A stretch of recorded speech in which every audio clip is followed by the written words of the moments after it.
Hi, I'm Barb Schweitzer. Thank you for joining us on Beaducation.com for Pinwheel Pendants. I do recommend for this project that you know how to wire wrap. It'll help you and give you a sense of the feel of the wire. This is a very easy project working with some friendly 24 gauge wire, so let's get started. So our tools and materials for today for the pinwheel pendants: some 24 gauge dead soft wire, a pair of good sharp flush cutters, some flat nose pliers, some large round nose pliers, 2 1mm mandrels, daisy spacers, 3mm bicones. You can also use round for the 3mm, 6mm bicones. You can also use round here.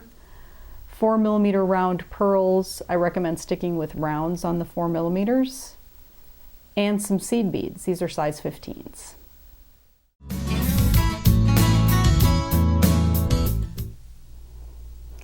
So in front of you now is a collection of different pendants that I've made over time, all using the same exact technique that you saw in the video today. This is the one we did in the video, and this is the kind of materials in the kit, so pearls and crystals. You can see in this case that, because I just made this, that the wire is not antiqued and it's a clean silver. On this one, the wire is antiqued, and as you can see the detail of the coiling a little bit better, and it brings out some of the details of the pendant to go ahead and antique the wire. I normally antique and polish this coil before I string it on because it's much easier to polish the whole coil that way. This design also makes for a great earring, and you can see on this and this pendant that there's no coil on the outside, and that the outside row is in fact crystals. So you're not required to put a coil on the outside. And these are also only 2 rows around, whereas the rest of the ones out here are 3. In this case, I've made a couple of dangles on head pins and strung those just as though they were beads when I was constructing the pendant. You don't want to try and put the pendant together and string these on afterwards. It's much more difficult to do that. You want to go ahead and make them and string them on just like any other bead. In front of you now are several other samples of the pinwheel pendants. The top one here is a full pivoting pinwheel necklace where we've got pinwheels placed across each one of the chain links. One of the things that I wanted you to understand about this design is that it's critical when you put this together. This one has 1, 2, 3, and 4 rows on it. That is as large as you want any of these pinwheels to be. Aside from that, if you make them larger, the 24 gauge isn't very stable and they'll be a little more flexible than you want it to be. This is still pretty stiff because I haven't gone beyond the maximum size. The same thing applies to this bottom one. Again, it's 4 rows. It's hard to see the inner rows on this one because it's got a very large bead in the middle, but I also wanted you to see that you can put something a little bit different across the centers of these, as well as changing up the beads on the outside. This one is done in coral and silver. As long as the beads will fit on 24 gauge wire, they're perfect for this technique. The one in the middle I basically included because it's my own personal favorite. So I've cut a 2-foot long piece of 24 gauge wire, and I'm going to take the 2 ends, hold them in my right hand, slide my fingers down the wire gently. You don't want to pull too hard, and just kind of make a dent in the end of your wire.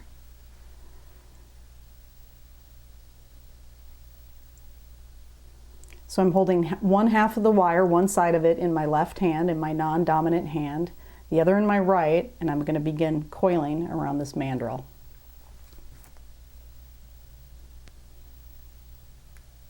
You don't want to go crazy on this. You're not making a big long coil. You're going to make a very, very short coil. It can't be any longer than about 1/4 of an inch. So I'm going to wind a little bit on the one side, flip the mandrel around, and continue winding with my other hand. So about 1/4 of an inch of coil, and you should have this be pretty solid. You don't want a lot of gaps in here. You want this to be a pretty clean, solid, neat coil. So the next thing that we're going to do is we're going to string on 3 3mm bicones, and you note that when I lay these down next to the coil, the stack of bicones is slightly longer than the coil, which is exactly what I want to see. Scoot them down on there, grab, and wrap once around the mandrel. Once I've put in the first row and that loose wrap, I'm going to grab the other side of the wire, bring it right into that gap that I created with the other wrap. I'm going to string 3 more bicones.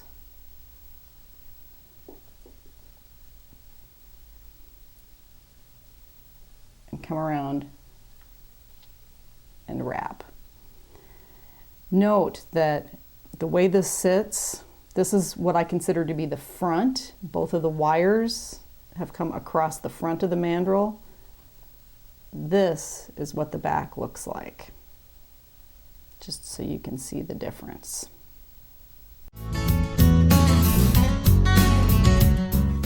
To continue and to prepare for the next row that we're going to add, you want to wind around the mandrel, I would say 3 or 4 times, and do it on each side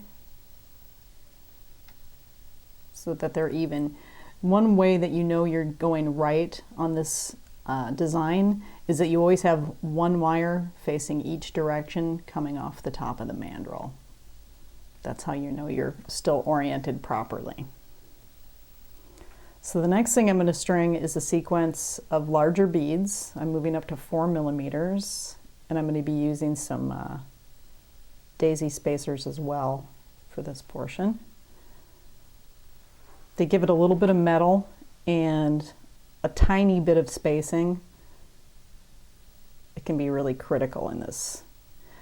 Sometimes what you string the first time won't be the right length and you'll have to take it off, but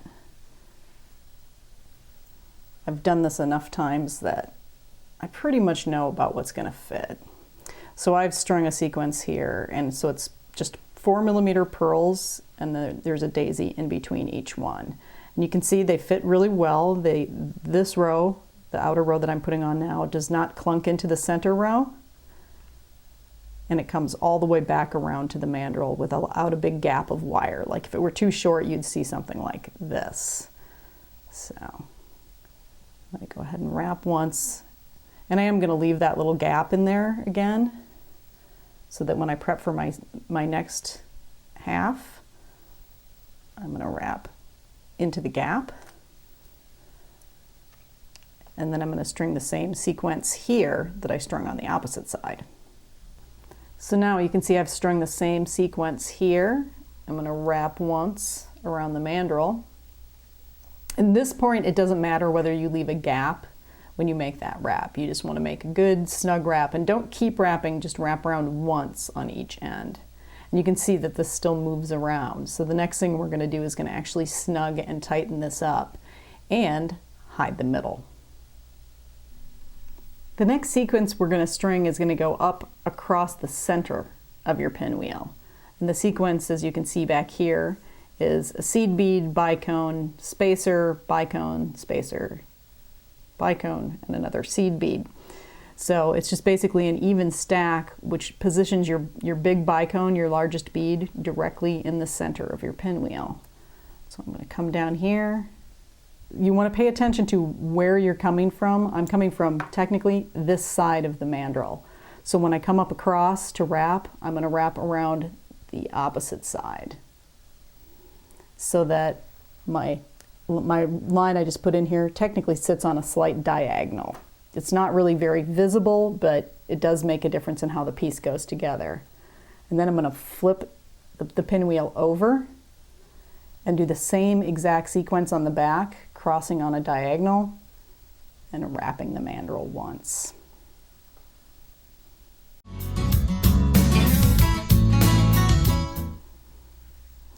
So to determine, if you want to put a coil around the outside, you're going to need to figure out how long that coil needs to be.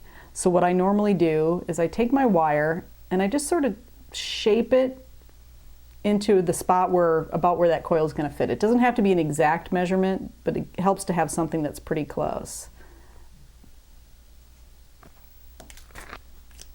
That's good. There we go. And then I'm going to take a Sharpie and just make a mark on my wire. So then just pull that wire out straight and measure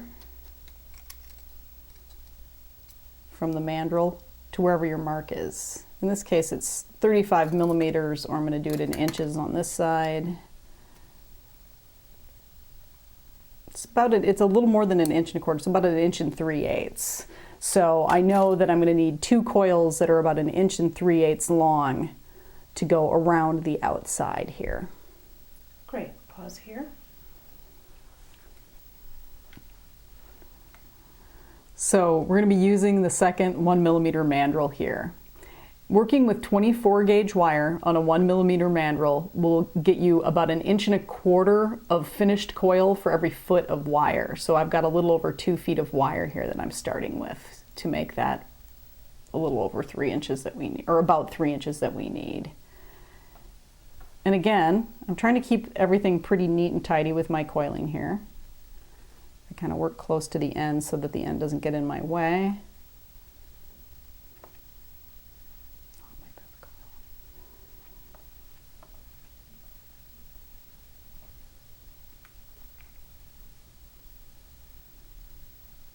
And so I'm just going to keep winding this coil until all of my wire is gone.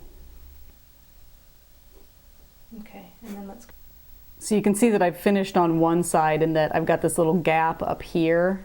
What I normally do is I just sort of unwind any place where I've got a big gap. I just unwind and then go ahead and start coiling again. It doesn't have to be a perfect coil, but you shouldn't have any really big gaps in it, because when you go to cut it apart, it makes it kind of a pain in the butt.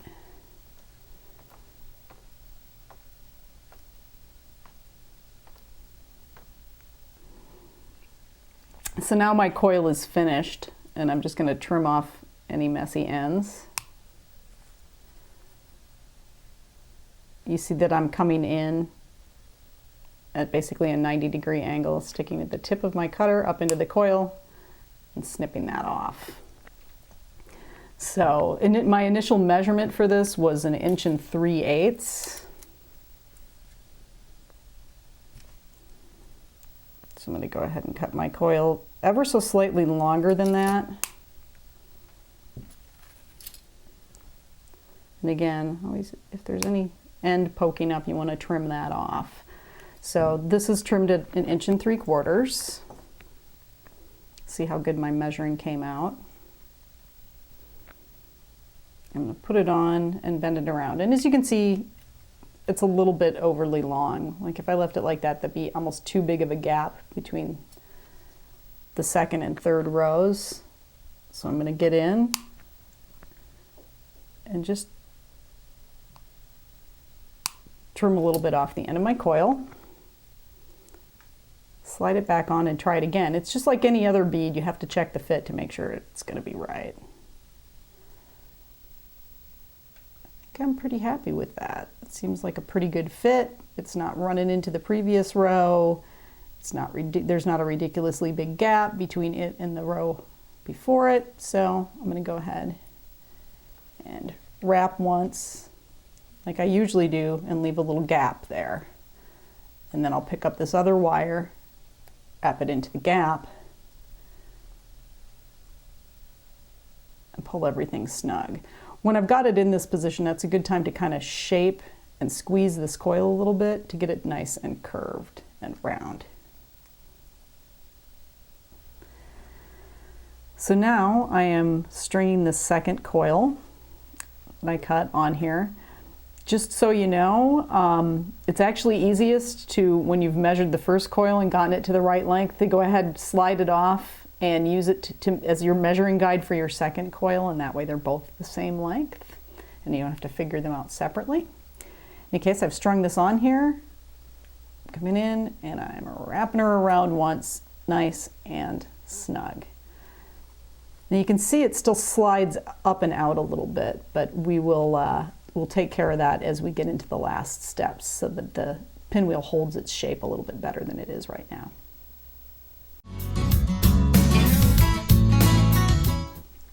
So to get this pinwheel onto this head pin, it's a pretty easy trick, and it takes a little bit, you have to be a little bit careful as you do this so that the whole back part of your pinwheel doesn't come undone.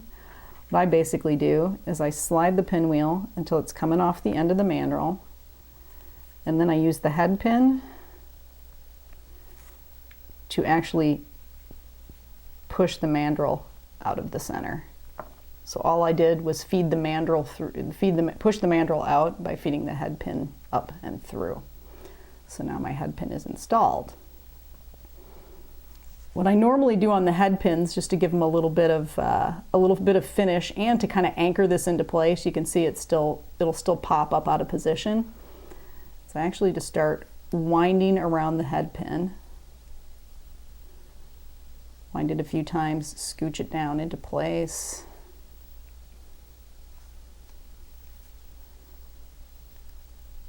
If your head pin's kind of soft, just pull on it with your fingers to harden it up a little bit as you do this. And then I just keep winding up around my head pin.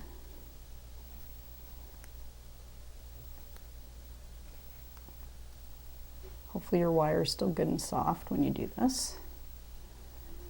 This is one of the reasons I have you start out with so much wire, is so that you have a little bit of leftover that you can use to do this.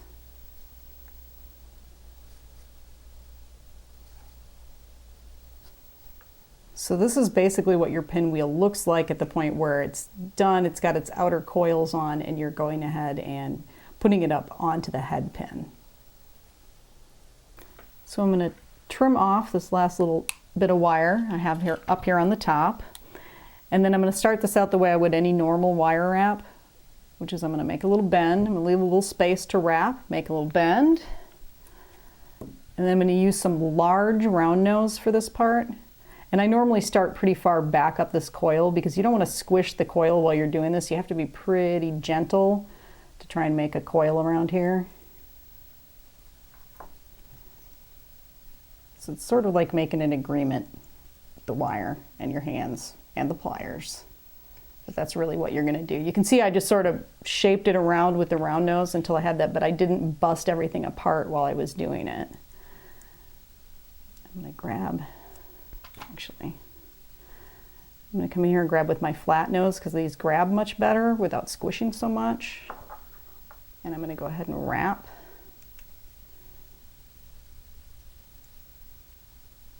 A few times around here. And then, if I have enough tail left over at the top, sometimes I'll do a little tiny spiral.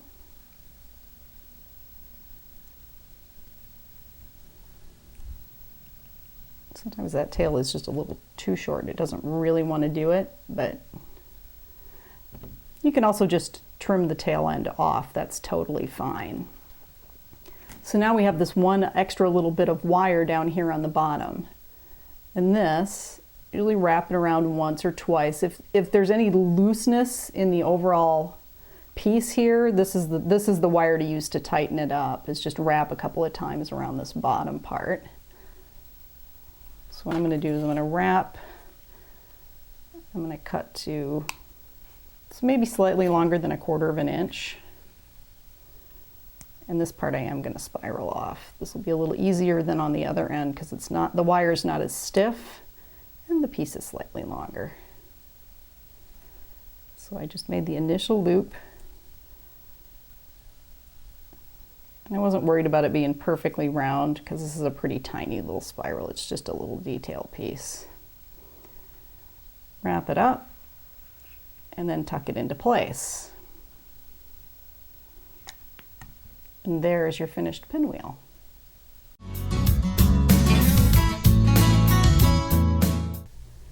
Thank you for coming today to Beaducation.com for Pinwheel Pendants. Stop back at the site frequently because there are always new videos going up. If you have any questions, comments, or feedback, please contact us.